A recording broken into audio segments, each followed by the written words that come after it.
Notre rôle maintenant, c'est détecter notre lumière et en profiter au maximum. Et quand on a un plaisir ou un désir, la porte s'ouvre encore plus. Comprenez, c'est quoi la lumière? Lumière, amour.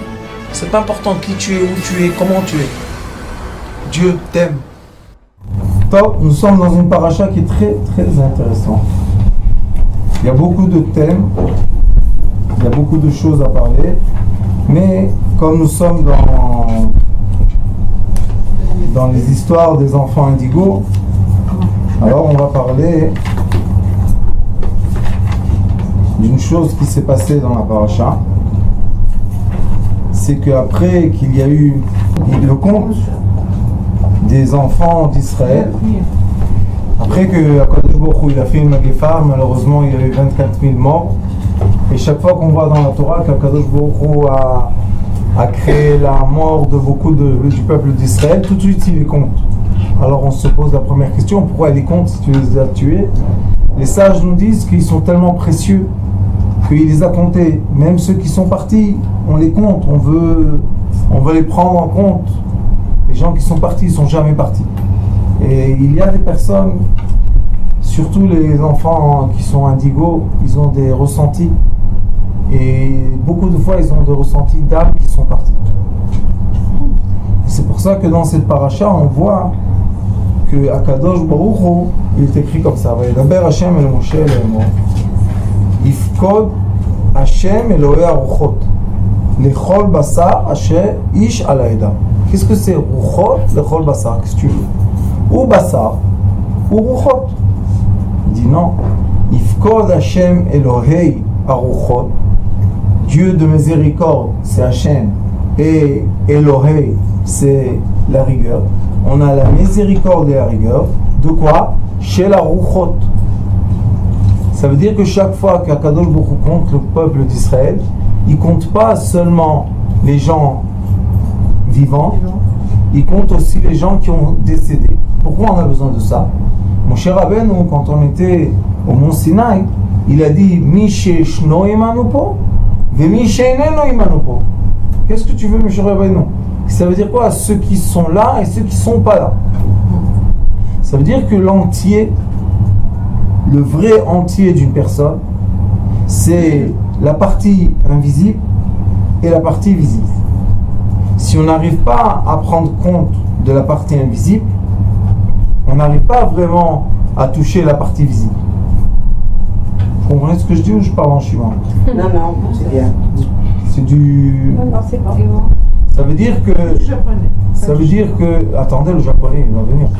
Ça veut dire que la personne, quand on voit par exemple une personne malade, ou une personne qui se sent pas bien, ou une personne qui est dans l'euphorie, qui est dans le mieux, dans le trop bien, le corps représente l'âme. Le mouvement du corps, c'est d'après le mouvement de l'âme. Et ça, c'est une grande question quand on étudie la médecine parallèle. Qui est avant qui? Est-ce que le corps fait bouger l'âme ou est-ce que l'âme fait bouger le corps? C'est une grande question. La vraie réponse est que l'âme fait bouger le corps. Et le corps juste répond à l'âme. Ah oui. Parce que c'est l'âme qui dirige. C'est elle qui doit diriger. Donc quand il y a un malaise, c'est que l'âme est malade. Comment? Quand il y a un malaise, par exemple. Ça veut dire que l'âme n'est pas à sa place. L'âme dit, je ne suis pas à ma place, remettez-moi à ma place. Les douleurs, c'est l'âme qui n'est pas à la place. La maladie, c'est l'âme qui n'est pas à la place. Il y a beaucoup de choses comme ça qu'on voit qu'en effet, si on va toucher l'âme, on peut guérir le corps. Et pas toujours quand on guérit le corps, vraiment on a réussi à guérir l'âme. Alors il dit, Ifkod, c'est quoi Ifkod? Ifkod, ça peut être Pikoudim, il est en train de compter. Ou bien Ifkod, c'est Mefaked, il va diriger. Alors il dit, je vais à Kadosh Baruch Hu mettre un dirigeant sur le peuple d'Israël. Mais il ne dit pas le peuple d'Israël, il dit Elohei Aruchot lechol basar ish al haeda. On a un langage très bizarre ici dans ce passage. Ça veut dire quoi? Yifkod Hashem Elohei Aruchot lechol basar, ish alaïda. Pourquoi nous troubler comme ça? Parce que mon cher Rabbeinu, pour lui, c'était très très simple de monter dans les cieux, descendre, parler avec le peuple d'Israël. Il levait son voile, il était illuminant. Il baissait son voile, on ne le voyait pas. Il était dans Ohel Moed, en dehors du Machané. Pour lui, mon cher Rabbeinu, c'était simple. Quoi? Qu'il y a le monde spirituel et le monde matériel. Mais maintenant, il est en train de partir. On sait que mon cher Rabbeinu, on lui a déclaré qu'il doit partir. Ça y est, il va quitter le peuple d'Israël. Mais quand même, il est soucieux de quoi? Qui va s'occuper de ses enfants? C'est Bnei Israël, c'est comme Bnei Moshe. Alors il dit ici, Asher yetze lifnehem, Asher yavo lifnehem. Ce monsieur-là que je vais mettre maintenant après toi, c'est quelqu'un qui doit être capable. Asher yetze lifnehem, il doit être toujours en avant. Mais Asher yavo lifnehem. Il va sortir avant eux, il va venir avant eux. Qu'est-ce qu'il veut dire? La Torah veut nous dire une chose. Elle veut nous dire que le vrai berger du peuple d'Israël, c'est quelqu'un qui est capable d'être avant eux, l'ifné.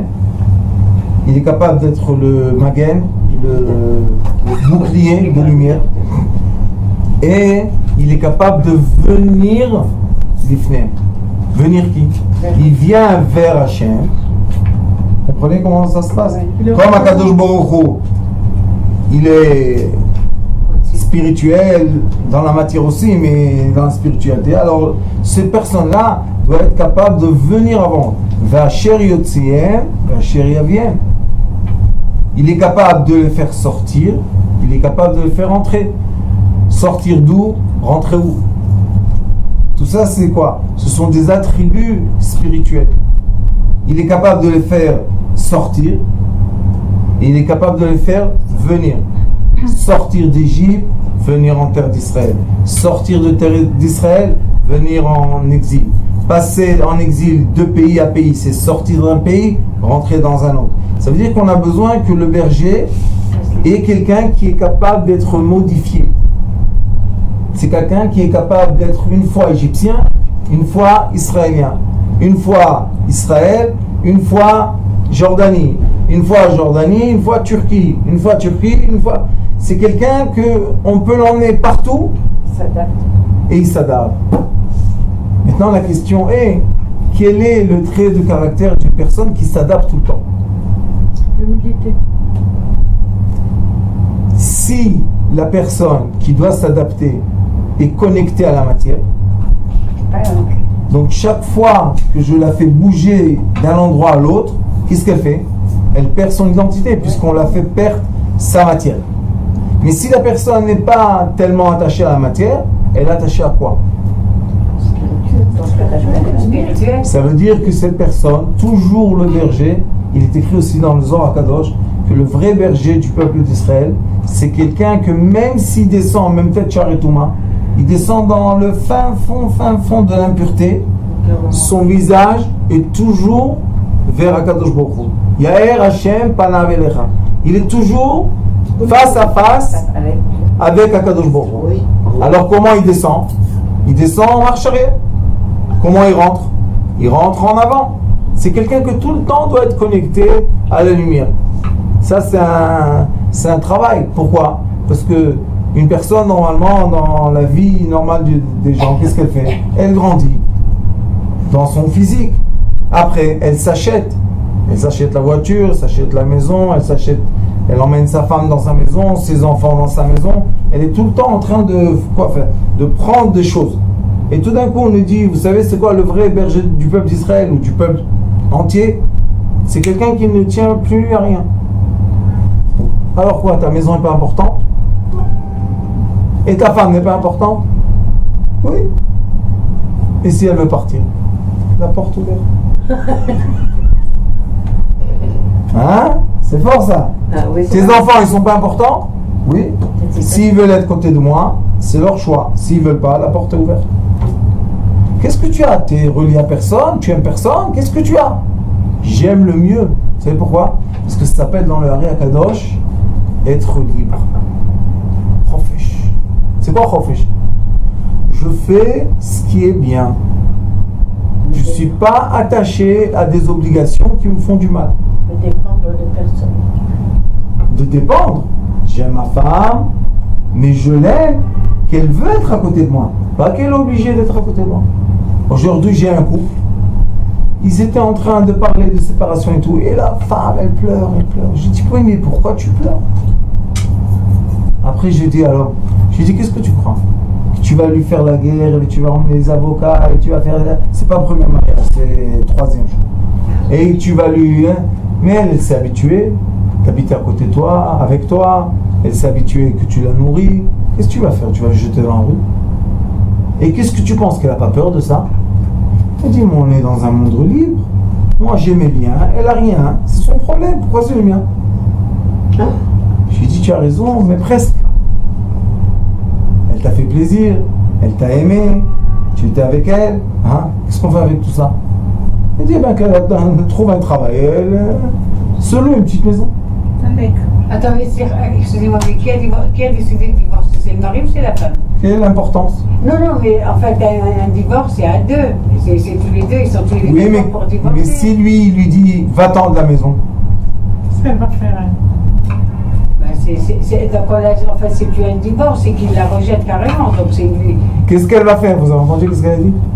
Qu'est-ce qu'elle va faire? Non, c'est vrai que c'est... Vous savez qu'est-ce que je lui dis à la dame aujourd'hui? J'ai dit, si lui, il veut pas de toi, et ben toi, tu veux pas de lui non plus. Bah oui. Qu'est-ce qu'elle m'a dit?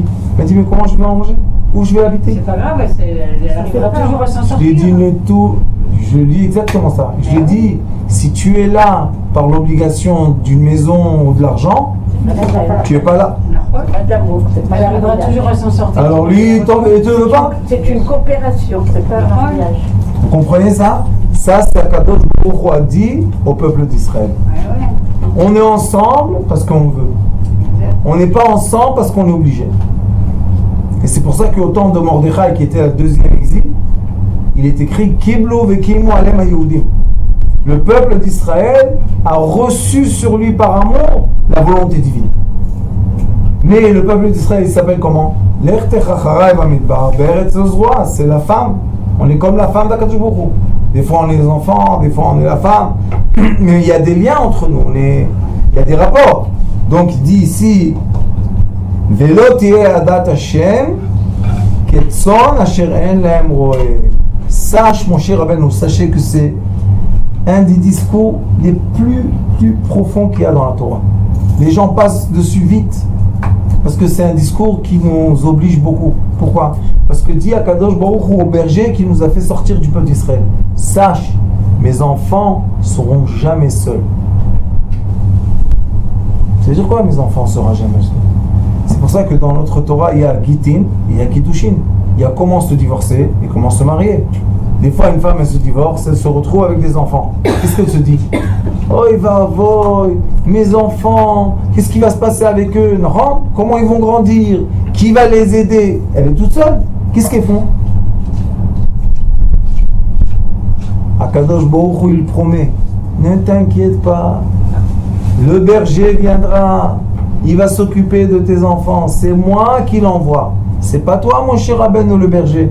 C'est moi qui t'a fait berger pour le peuple d'Israël. C'est un peu difficile.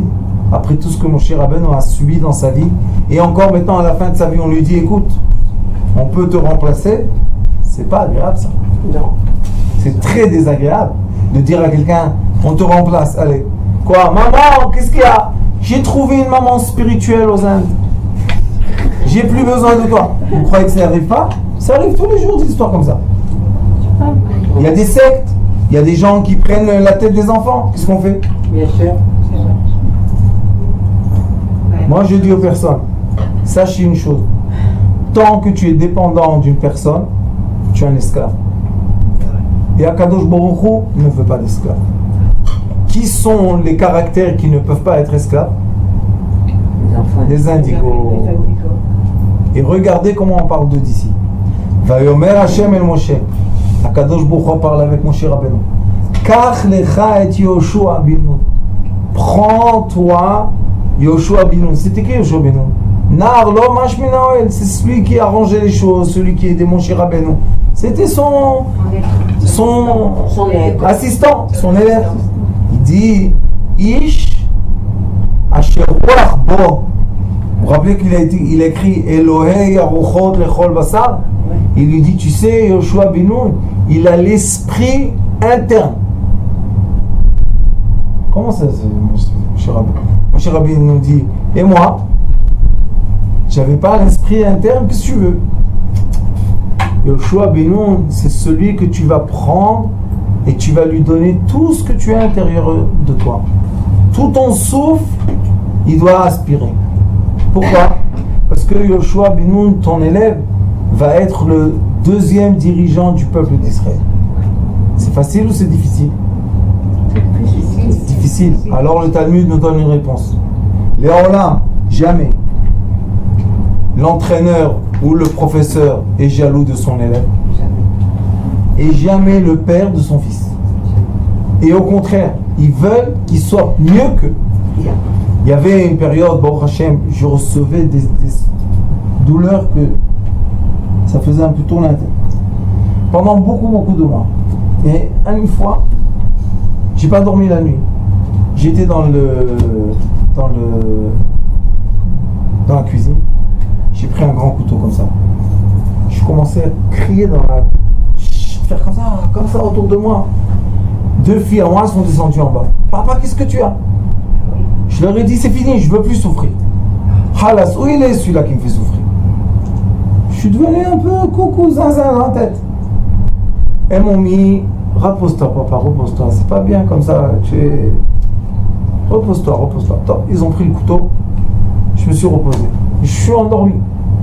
Quand je me suis endormi, je leur ai dit, qui me frappe? Qui est l'entité qui me fait tellement mal? Je veux savoir. Vous savez qu'est-ce qu'ils m'ont répondu? C'est ton maître. Je dis, je suis comme mon maître. Mon maître, il me fait comme ça mal. C'est le japonais, la shkun et tous les mots là. C'est de l'enfance, on ne peut pas oublier en japonais. T'es grandi en japonais. Avec les soupes, avec les mouches. Oh,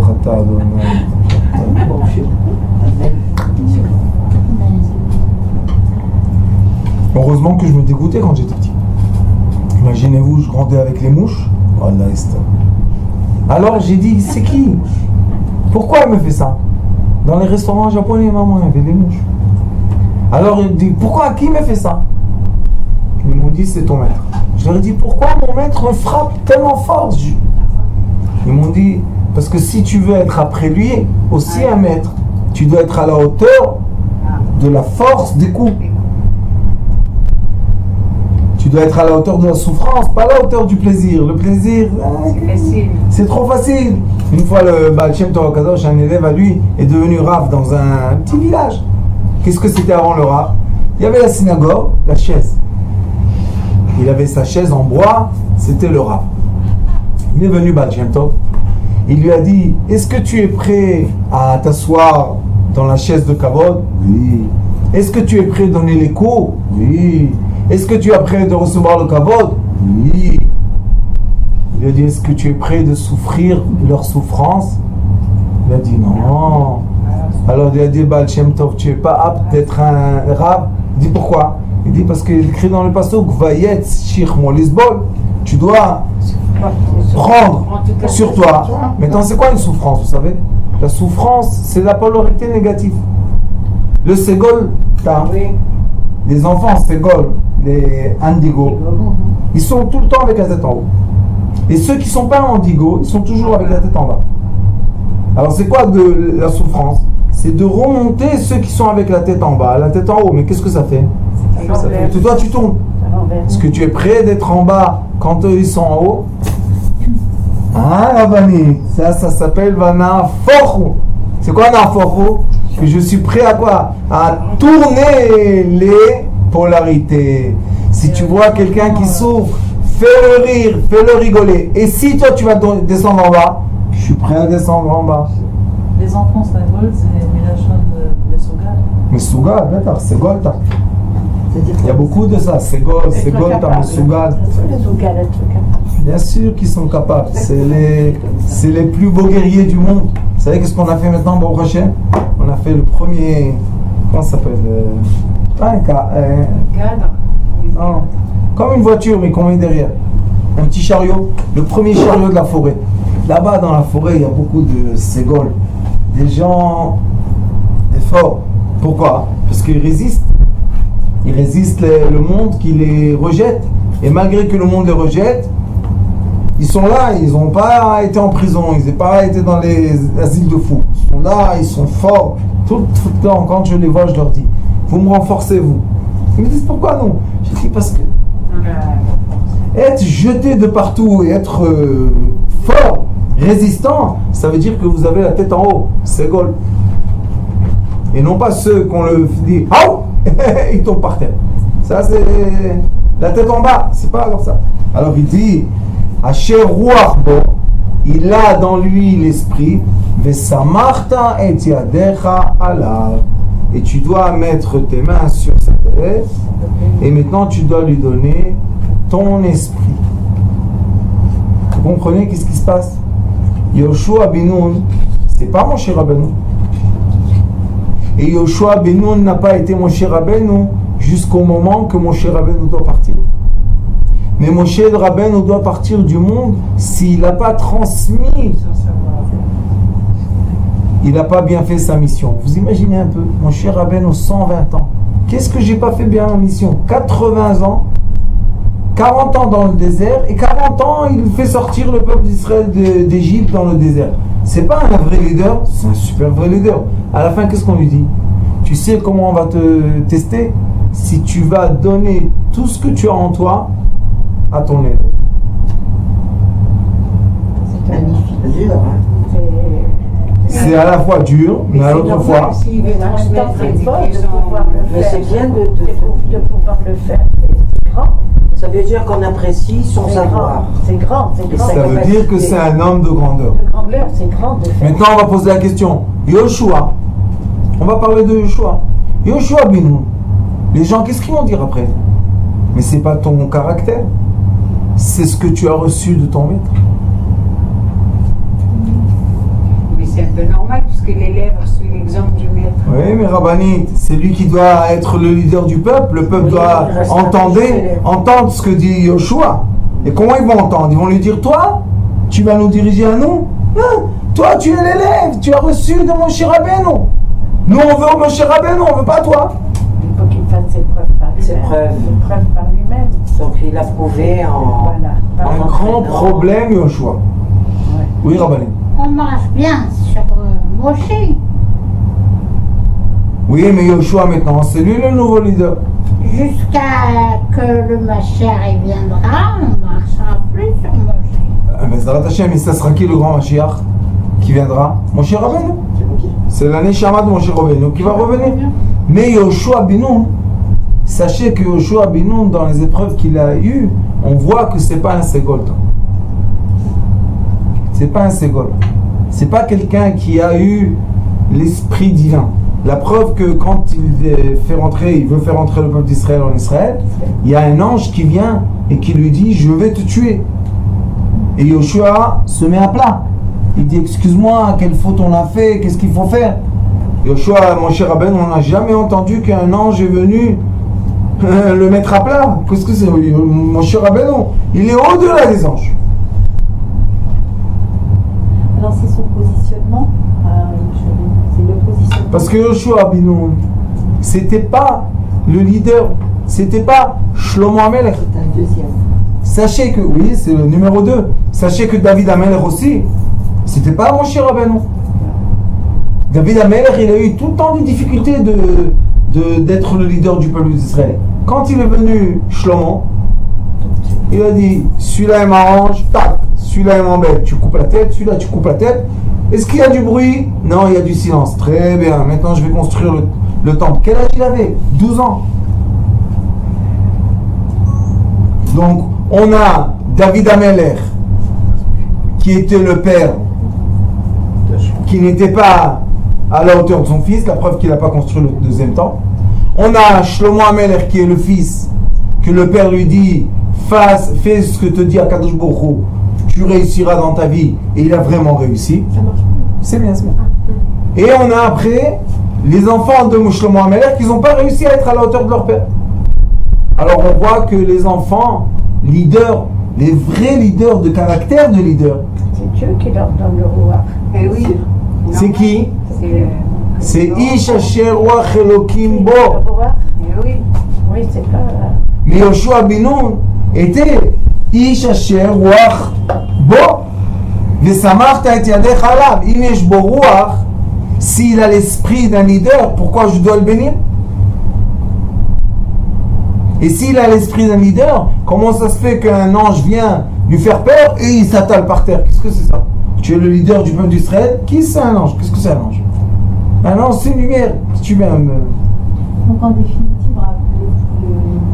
le leader, donc son pouvoir, on peut dire qu'un leader, il prend le pouvoir ou on lui donne? Le leader est né avec le pouvoir. Il est né, quoi. Maintenant, écoutez, qu'est-ce qui se passe?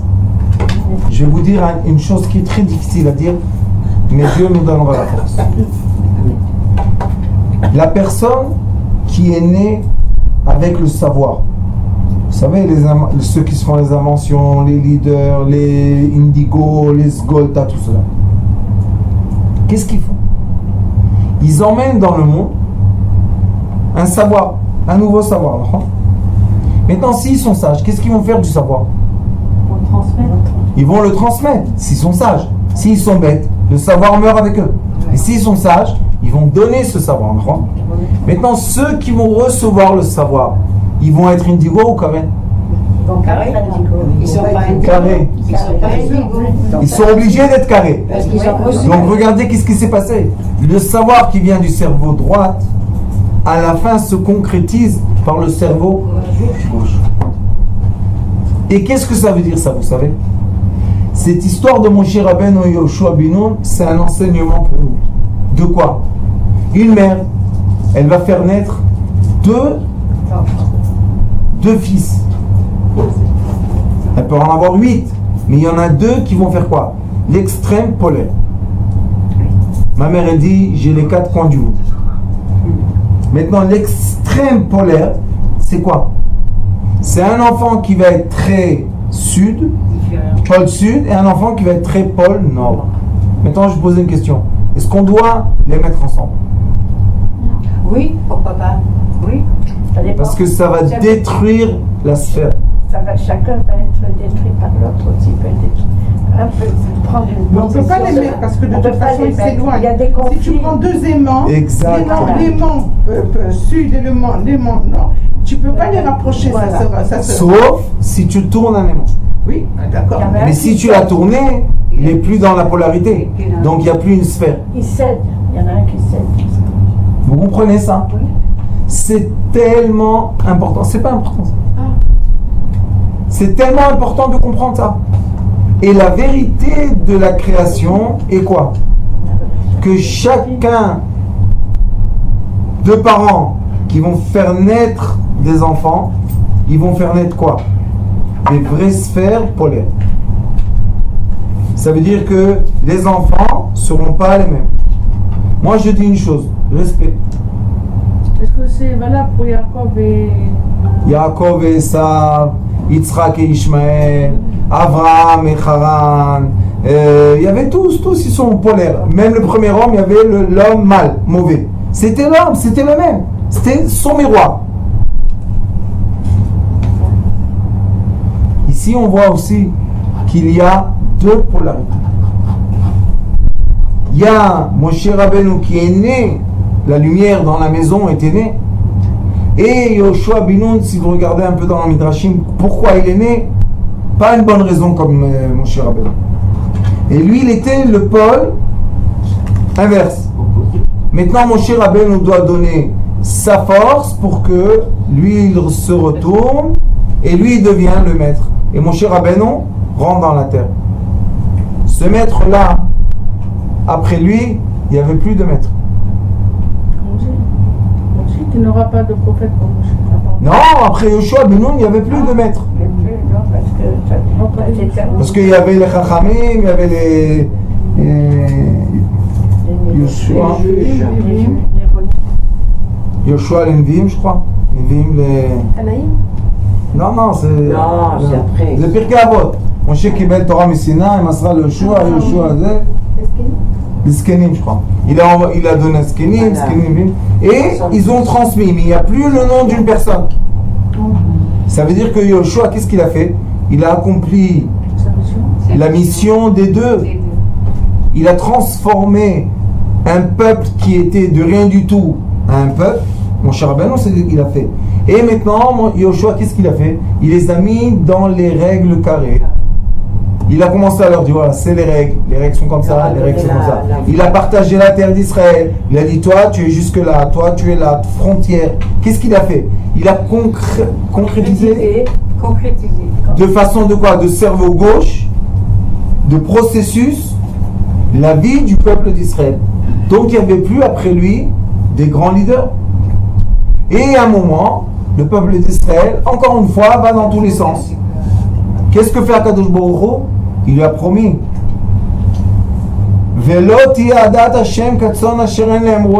Quand le peuple d'Israël va commencer à s'éparpiller, il va venir à un berger, il va les réunir encore. Qui est venu après? Élie. Élie à Cohen. Et Élie a formé qui? Shmuel Hanavi.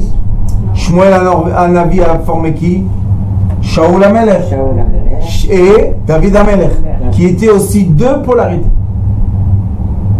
David HaMelech a fait naître son fils Shlomo. Mais au moment de Shlomo HaMelech, il s'appelle Shlomo Shalom. Il y avait la paix. Dans tout le pays, il y avait la paix. Chacun savait ce qu'il devait faire. Parce que c'était un indigo. Lui, il tenait le peuple entier dans sa tête. Alors des fois, on se pose une question. Pourquoi, quand on sait qu'il y a un nouveau président, comme celui qui vient d'être en France, Macron, quand on entend juste le mot, on dit, ah, il y a de l'espoir. Quel espoir? Et qu'est-ce qui a changé? Rien. Les vaches ont grandi, le blé a donné de plus. Alors pourquoi les gens disent, l'économie commence à se réveiller en France? Bravo Macron, qu'est-ce qu'il a fait? C'est la façon dont il parle. Il a été. Vous comprenez qu'est-ce qu'il fait? Napoléon, qu'est-ce qu'il a fait? Voilà. Toute la journée on le dessinait, il était... Hein? Qu'est-ce qu'il a fait? Il a pris l'épée pour tuer les gens. Et il a dit aux gens, mourrez pour moi, mourrez pour moi, mourrez pour moi. Et les gens, ils ont accepté et la France a grandi. Mais en vérité, qu'est-ce qu'il faisait toute la journée? Il était habillé, à la fin ils l'ont mis en exil. Mais lui, c'était un vrai leader. Il a réussi à former la France. Jusqu'aujourd'hui, ça marche ce qu'il a formé. Les écoles, l'éducation, le code civil, les noms, les prénoms. Même les synagogues. Oui, c'est lui qui a fait ça. Donc on voit qu'il y a eu un grand leader, et le grand leader a disparu. Et après vient un moment que le peuple commence à se disperser.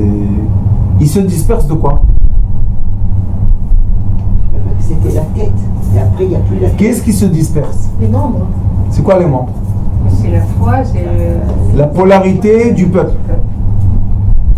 Un devient comme ça, l'autre va à droite, l'autre va en haut, l'autre va en bas. Et on voit que le peuple commence à se dilater. Quand il se disperse, il est fort ou faible?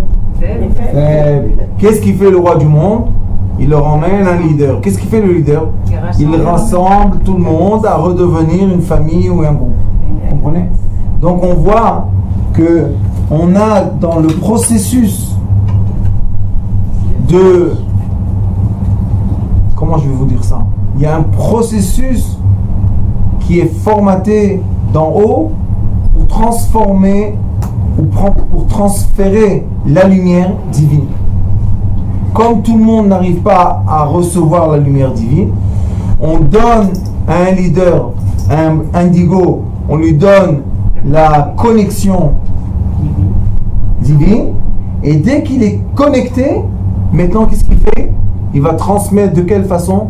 Pas indigo. Parce que s'il va transmettre comme des indigos, les gens ils vont pas comprendre. Alors qu'est-ce qu'il fait?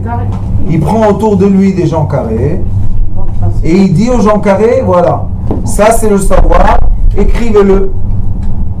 Moi, les livres qu'on a sortis, bon, Hachem, cette année, seulement 30 livres. Un an et quelques, 30 livres presque, j'en ai écrit. Quand je lis les livres, je suis pas d'accord. Je suis pas d'accord. Pourquoi? C'est pas le langage indigo, c'est le langage du côté gauche. Mais je leur dis, mais seulement sur ce langage, vous pouvez transmettre et transmettre et transmettre et transmettre. Quand c'est trop haut, les gens ne comprennent pas. C'est pas que c'est haut, c'est détaché. C'est pas le même système. La langue est à l'envers. Mais celui qui est le vrai, qui veut faire vraiment du bien aux autres, qu'est-ce qu'il dit? Transmettez. Moi j'ai demandé dans mes livres d'effacer mon nom. Je veux plus, il n'y a pas mon nom là-bas. Ils m'ont dit, Rav, pourquoi? Je leur dis, ça doit continuer des générations. Qu'est-ce qu'on a besoin de mon nom? Il y a quelques années, un monsieur. Qu'est-ce qu'on s'en fout de lui? Parce que chaque fois qu'on le cite, on nous fait du bien quand il est parti. Rabani, t'en as pas besoin. Il paraît qu'il est présent. Il est bien. Et qu'est-ce qu'Akadosh Baruch Hu, il ne sait pas quand on récite la Torah de quelqu'un à qui ça appartient. Akadosh Baruch Hu seul sait à qui ça appartient. Et des fois, shalom, shalom. Et des fois, il y a des gens qui essaient de voler le savoir. On peut voler du savoir. Mais dans ce monde terrestre, si on fait de l'idolâtrie, on perd le nord. La raison dans laquelle Akadosh Baruch Hu a donné la sagesse, on voit dans la paracha, c'est pas pour que Moshe devienne une statue et tout le peuple d'Israël soit autour de la montagne de Moshe et s'incline devant. Non, il lui a dit, toi, ce qui t'a fait leader, c'est l'esprit que tu avais en toi. Cet esprit-là, tu vas le transmettre. Et l'esprit, vous savez, c'est quoi? C'est la sagesse. Comment on transmet la sagesse? On permet à l'élève d'être mieux que maître.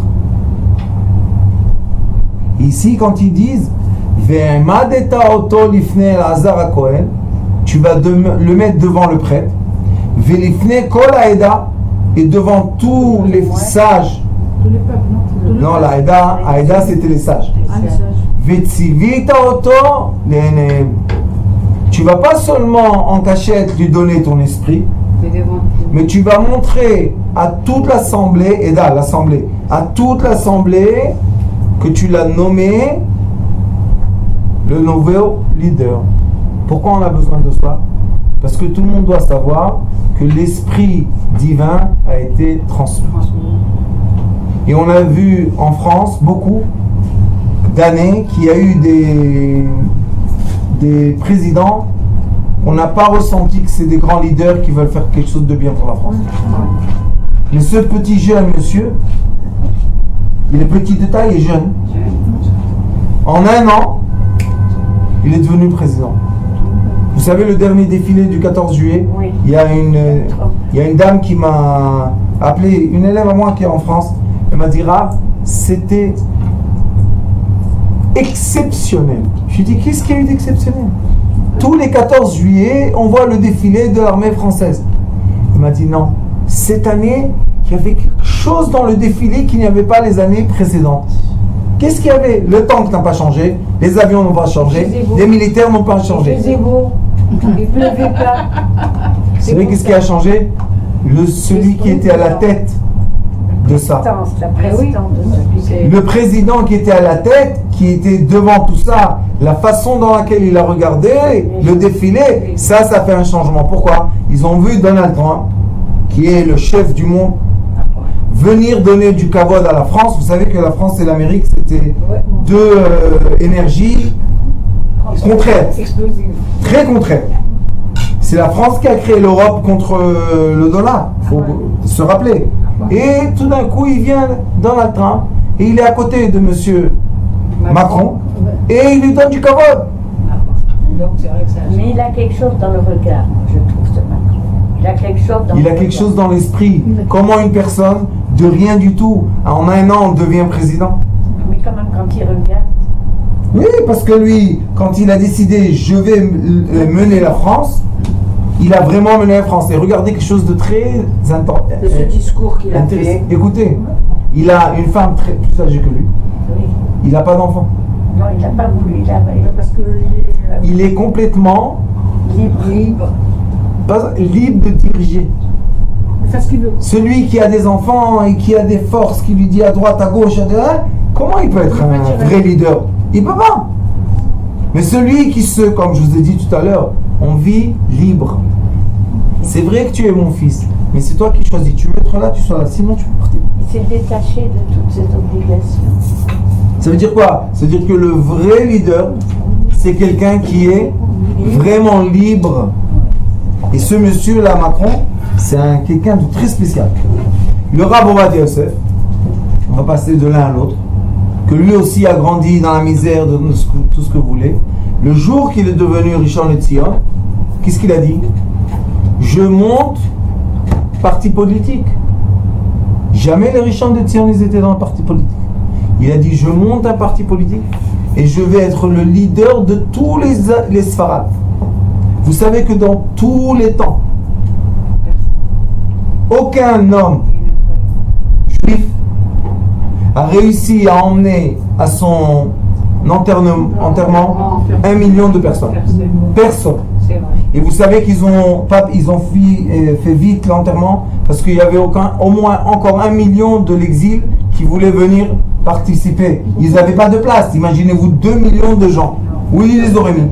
Alors ils ont dit, vite faites l'enterrement. Vous savez c'est quoi un être? Un être.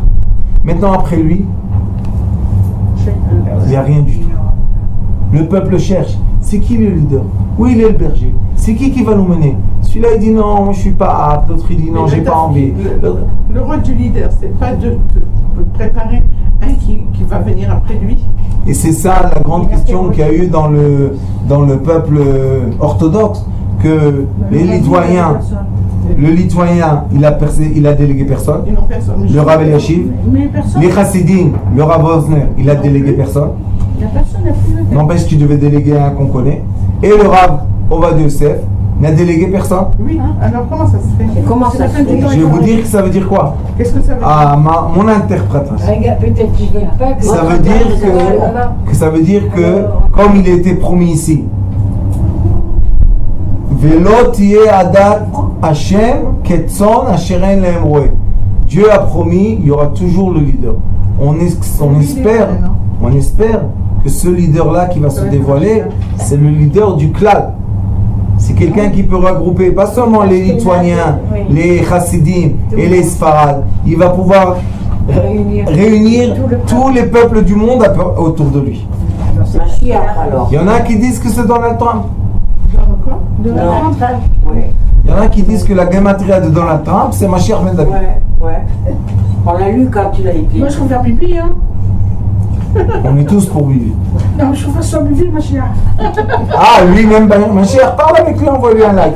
Moi, j'ai dit à quelqu'un, fais Facebook, Bibi Netanyahu, Melech Israël. Tu vas recevoir au moins 1 million de likes. Je rigole pas. Les gens, ils comprennent pas c'est quoi un leader. Regardez Bibi Netanyahu, 20 ans. 20 ans qu'il le poursuivent. Il est poursuivi, le pauvre, 20 ans. Oui, mais 20 ans poursuivi. Et qu'est-ce qu'il a fait avec... Rabbanit, qu'est-ce qu'il a fait avec la terre d'Israël? Qu'est-ce qu'il a fait avec le peuple d'Israël? Qu'est-ce qu'il a fait avec l'économie? Qu'est-ce qu'il a fait avec les routes? Avec tout. Les gens, ils pensent que moi, je suis Bibi Netanyahu. Non. Moi, je vote rien du tout, je suis pas politique. Mais il faut reconnaître la force d'une personne. La valeur. Exactement. On ne peut pas cracher sur quelqu'un qui fait du bien. Moi, je ne suis pas politique. Vous savez, je rien dans la politique, je ne veux même pas C'est entendre. un homme de grande valeur. Mais c'est des hommes très forts. Donc, si on a dans la génération des gens forts, il faut leur donner la force. Nous devons savoir qu'il y a 2 sortes de leaders. Il y a un leader qui construit le pays. Et il y a un leader qui forme le pays. C'est pas la même chose. Lui construit, mais ne forme pas. Il forme, bien sûr qu'il forme. Bibi, Il forme. Rabbanit, l'éducation, l'armée, les routes, regardez les routes, juste les routes, regardez les immeubles. Il met de l'ordre, de l'ordre, de l'ordre, de l'ordre, de l'ordre, de l'ordre. Pourquoi? Puisque nous, on puisse vivre une vie de meilleure qualité. Vous savez qu'Israël, malheureusement ou heureusement, chacun va décider ce qu'il veut, c'est devenu un des pays les plus chers à vivre. Il y a des gens pauvres qui n'ont plus de quoi vivre. Oui, mais ça aussi, maman, sache qu'il y a tellement d'associations de manger. Et il y a des associations de logement. Et il y a tout pour les pauvres aussi. Mais c'est vrai que c'est devenu un pays très cher. Alors il a dit ici, Venatata mehotra alav leman ishmeu kol adat bene Israël. Après qu'on nomme quelqu'un d'un leader, on doit le nommer entre les sages. Et après le sage, tout le monde sort avec lui et on le présente au peuple. C'est la façon dans laquelle les gens qui sont indigos doivent déléguer la lumière dans le monde qui n'est pas indigo. Le monde n'est pas fait pour être indigo. Les indigos, ce sont seulement les tuyaux qui font rentrer dans le monde un nouveau savoir. Alors vous voyez dans la paracha, Pinchas, qu'est-ce qu'il a fait Pinchas? C'était un indigo extrême celui-là. Il a dit quoi les sages? Vous ne savez pas la réponse? Non, ben moi je vais vous la dire. On dit que grâce à lui, ça s'est arrêté la Magéfa. Oui, mais quand même, vous voyez qu'il a fait un acte qui n'était pas tellement apprécié par tout le monde. Les gens ils disent, qu'est-ce que tu tues un nassi? Vous savez quoi un nassi? Tuer un président, c'est pas... Mais quand il a tué, il a fait la révolution. Tout de suite après, Moshe Rabbeinu doit déléguer. Pourquoi? On dit, les sages disent que Moshe Rabbeinu n'a pas su comment se comporter avec cette histoire-là de Midian. Et si tu n'as pas su sauver le peuple d'Israël d'une Magéfa de 24 000, ça y est, tu dois partir. Et savoir partir, il faut du courage pour ça. C'est pas facile. Alors ceux qui ne savent pas partir, venez en Eretz Israël, vous allez avoir ici beaucoup d'épreuves et vous allez... Grâce à Dieu, quand on arrive, on est servi. On comprend, hein, on a les épreuves. On dégringole On descend un peu. Humble. Pourquoi elle s'appelle Knan? Eretz Knan. On oublie toute la Touma. Apprendre l'humilité, apprendre l'humilité. Quand un juif il vous dit ton pays il est beau, comment on peut répondre? C'est ton pays à toi aussi puisque tu es juif. C'est le pays de tout le monde. Des juifs. C'est le pays de tout le monde, Ramalie. Il écrit que quand le Mashiach viendra, bientôt, Bezrat Hashem, Amen. Toute la terre du monde deviendra la terre d'Israël. Ouais. Vous savez ça? C'est vrai. Donc tout le monde est en terre d'Israël tout le temps. Ouais. Même les goïs. Ouais. Baruch Adonai Leolam. Amen. Amen.